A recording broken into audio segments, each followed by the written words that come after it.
কি কেমন করে বার্মিজ সুপারির যেটা সিন্ডিকেট চলেছে, আর ট্রাকগুলি থেকে প্রত্যেকটি ট্রাক থেকে পুলিশ 1.5 লাখ থেকে 2 লাখ টাকা নগদ টাকা নিয়েছে, আর সেটা তদারক করছে এখানকার মিনিস্টার কৌশিক রায়। পয়সা ওরা কালেক্ট করেছে, সেগুলি চলে যায় হিমন্ত বিশ্ব শর্মার পকেটে। হিমন্ত বিশ্ব শর্মার ক্লোজেস্ট লেফটেন্যান্ট পীযূষ হাজরিকা। আসামে হিমন্ত বিশ্ব শর্মার তো জানেন চতুর্দিকে ওরা এমন করে অপশাসন চালাচ্ছে। এখন সেটা কথা আমি কালকেও বলেছি যে হিমন্ত বিশ্ব শর্মা একটা ধোঁয়ার বের ওয়াল তৈরি করেছে, আর লোকেদের এই ধর্মান্ধতার ওপিয়াম খাইয়ে অবশ করে নির্লিপ্ত করে রাখার চেষ্টা করেছে। কিন্তু ধোঁয়ার বেরের পেছনে আড়ালে তিনি একটা ভীষণ দুর্নীতিপরায়ণ একটা অপশাসন চালাচ্ছে। সারা আসামে ধুবড়ি থেকে শদিয়া, আমাদের ডিফু থেকে আমার কাচার, বরাক ভ্যালি, সব দিকে একটা প্যারালেল অর্থ ব্যবস্থা ওরা তৈরি করেছে, ইনস্টিটিউশন। আর প্যারালেল অর্থ ব্যবস্থাটা আপনারা জানেন সিন্ডিকেট ইকোনমি। এই সিন্ডিকেট ইকোনমি হয়েছে স্লাশ মানে নগদ টাকা জোগাড় করা, যেটা সিন্ডিকেট ইকোনমি। এখানে আপনারা জানেন কি কেমন করে বার্মিজ সুপারির যেটা সিন্ডিকেট চলেছে, ট্রাক আসছে, আর ট্রাকগুলি থেকে প্রত্যেকটি ট্রাক থেকে পুলিশ 1.5 লাখ থেকে 2 লাখ টাকা নগদ টাকা নিয়েছে, আর সেটা তদারক করছে এখানকার মিনিস্টার কৌশিক রায়। সবাই জানে সেটা, সারা সিন্ডিকেট সিস্টেমটা সামলাচ্ছে। আর এগুলি যেগুলি পয়সা ওরা কালেক্ট করেছে, সেগুলি চলে যায় হিমন্ত বিশ্ব শর্মার পকেটে একটা ওখানে। আর সমস্ত কাজের তদারক করার জন্য হিমন্ত বিশ্ব শর্মার closest lieutenant Piyush Hazarika minister এখানে তো ক্যাম্প করেছে, ডিমা হাসাওতে গেছে, যেখানে যেখানে হয়েছে।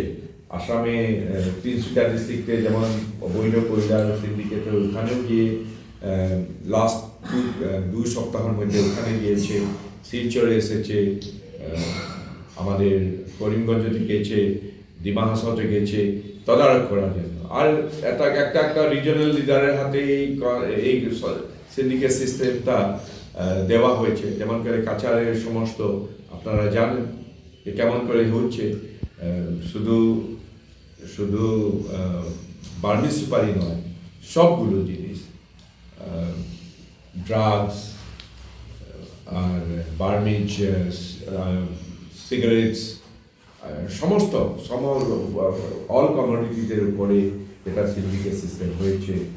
আর সবচেয়ে বড় কথা যে বার্মিজ সুপারিকে ওরা সিন্ডিকেটের সামনে করতে গিয়ে লোকাল যেগুলো ইন্ডাস্ট্রি, দেখুন লোকাল সুপারি আমাদেরকে হাইলাকান্দি আর করিমগঞ্জে লোকেরা যেগুলো প্রডিউস করে লোকাল সুপারি, ওদের উপরেও এখন হাসা দেওয়া হচ্ছে। এরকম সুপারি এখন ওদেরকে বিভিন্ন ধরনের অত্যাচার করা হয়েছে, ওদেরকে অতিরিক্ত পয়সা দিতে বাধ্য করা হয়েছে। এইরকম যেগুলো প্যারালেল অর্থনৈতিকভাবে শোষণ করছে, সেগুলো চালাচ্ছে হিন্দু মুসলমানের একটা ধোঁয়ার বেল তৈরি করে আড়ালে। যেমন করে কার্বি আংলংয়ে আমাদের ট্রাইবেল লোকেকে উচ্ছন্ন করে এভিক্ট করে আদানিকে পাওয়ার প্রজেক্টের জন্য জমিন দেওয়ার চেষ্টা করা হয়েছে। নিজের পরিবারের ওরা 100 বিঘা, 1000 বিঘা কার্বি আংলংয়ের হিমন্ত বিশ্ব শর্মার খুদ পরিবার ও খুদ পরিবার ওটা হস্তগত করেছে। তো এই জন্য এইগুলোর একটা উদ্গীরণ হয়েছে খুবই। এই যে কার্বি আংলংয়ে যেটা হয়েছে, this is not an isolated instance. এই যে দুর্নীতিপরায়ণ প্রশাসনের বিরুদ্ধে হিমন্ত বিশ্ব শর্মা, তুলিরাম রংহান, ডিমা হাসাওতেও এখন এইরকম উত্তেজনা বাড়ছে, সেগুলো একটা প্রতিফলন হচ্ছে। তাই আসামের লোক চাইছে যে এই দুর্নীতিপরায়ণ এই অপশাসন উৎখাত করে 2026-এ কংগ্রেসের নেতৃত্বে একটা প্রোগ্রেসিভ সরকার এখানে বসানোর জন্য লোকেরা চাইছে, আর আমাদেরকে সবাইকে এনকারেজ করেছে।